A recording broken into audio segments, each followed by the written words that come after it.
ಹೊಳೆನರಸೀಪುರ ತಾಲೂಕಿನ ಸಿಂಗಾಪುರ ಗ್ರಾಮದ ಶ್ರೀ ಸೋಮೇಶ್ವರ ಸ್ವಾಮಿ ಲಿಂಗ, ಶ್ರೀ ಪಾರ್ವತಿ ದೇವಿ, ಶ್ರೀ ವಿಶ್ವೇಶ್ವರ ಹಾಗೂ ಶ್ರೀ ನಂದಿದೇವರುಗಳ ನೂತನ ವಿಗ್ರಹಗಳ ಪ್ರತಿಷ್ಠಾಪನಾ ಪೂಜಾ ಮಹೋತ್ಸವ ವೈಭವದಿಂದ ನಡೆಯಿತು.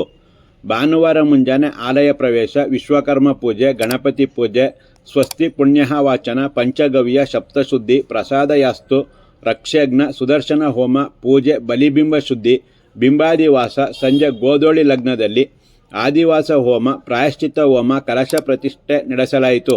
ಸೋಮವಾರ ಮುಂಜಾನೆ ಬ್ರಾಹ್ಮಿ ಮುಹೂರ್ತದಲ್ಲಿ ಕಲಶಾಭಿಷೇಕ, ಕೂಷ್ಮಾಂಡ ಛೇದನ, ಕದಳಿ ಛೇದನ, ಮಹಾನಿವೇದನ, ರುದ್ರಾಭಿಷೇಕ, ಮಹಾಮಂಗಳಾರತಿ ನೆರವೇರಿಸಿ ತೀರ್ಥಪ್ರಸಾದ ವಿನಿಯೋಗ ಹಾಗೂ ಭಕ್ತರಿಗೆ ಅನ್ನ ಸಂತರ್ಪಣೆ ಆಯೋಜನೆ ಮಾಡಲಾಗಿತ್ತು. ಪಟ್ಟಣದ ಶ್ರೀ ರಾಘವೇಂದ್ರ ಸ್ವಾಮಿ ಮಠದ ವ್ಯವಸ್ಥಾಪಕರಾದ ಶ್ರೀಚಾಚಾರ್ ಮಾರ್ಗದರ್ಶನದಲ್ಲಿ ಶಶಾಂಕ್ ತಂತ್ರಿಗಳು ಹಾಗೂ ಶ್ರೀ ಸೋಮೇಶ್ವರ ದೇವಸ್ಥಾನದ ಅರ್ಚಕ ಸತೀಶ್ ಪೂಜಾರಿ ಪೂಜಾ ಕೈಂಕರ್ಯ ನೆರವೇರಿಸಿದರು. ಶಾಸಕ ಎಚ್ ಡಿ ರೇವಣ್ಣ, ವಿಧಾನ ಪರಿಷತ್ ಸದಸ್ಯ ಡಾಕ್ಟರ್ ಸೂರಜ್ ರೇವಣ್ಣ, ಜಿಲ್ಲಾ ಪಂಚಾಯತ್ ಮಾಜಿ ಸದಸ್ಯ ಎಚ್ ಎನ್ ದೇವೇಗೌಡ, ಗ್ರಾಮದ ಹಿರಿಯರಾದ ಸೊಂಬೇಗೌಡ, ಕೃಷ್ಣೇಗೌಡ, ತಿಮ್ಮೇಗೌಡ, ರಾಜೇಗೌಡ, ಚಂದ್ರೇಗೌಡ, ರಂಗಸ್ವಾಮಿ, ವೆಂಕಟೇಶ್, ಪುಟ್ಟರಾಜು, ಶಿವಕುಮಾರ್, ಮೂಡಲಗಿರಿಗೌಡ, ಸಣ್ಣೇಗೌಡ, ರಾಜು, ಅಶೋಕ್ ಮಾರ್ಗದರ್ಶನದಲ್ಲಿ ಗ್ರಾಮದ ವಿವಿಧ ಸಂಘ ಸಂಸ್ಥೆಗಳ ಸದಸ್ಯರು ಪೂಜಾ ಮಹೋತ್ಸವದಲ್ಲಿ ಭಾಗವಹಿಸಿದ್ದರು.